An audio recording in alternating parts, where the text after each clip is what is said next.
ঝগড়া করে হলেও স্ত্রীকে চারটি কথা বলবেন না, তাহলে স্ত্রীর মন থেকে আপনার ভালোবাসা আল্লাহ উঠিয়ে দিতে পারে।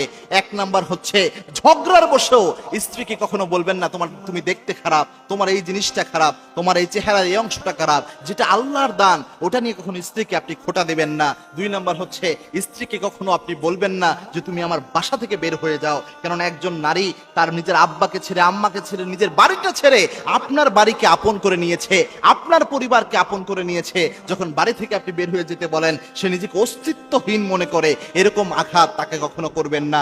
তিন নাম্বার হচ্ছে, যতই যা হোক না কেন, কখনো অনেক তার বাবা মাকে নিয়ে অনেক বাজে কথা, অনেক কটু কথা স্ত্রীকে আপনি কখনো বলবেন না, এটা খুব মারাত্মক একটা বিষয়। এবং তার চার নাম্বার হচ্ছে, আপনার স্ত্রীর সাথে এই যখন ঝগড়া হবে বা যে কোনো মনোমালিন্য হবে, কখনো বলবেন না যে তোমাকে বিয়ে করে আমি ভুল করেছি, তোমাকে বিয়ে না করলেই হয়তো আমি অনেক ভালো করতাম।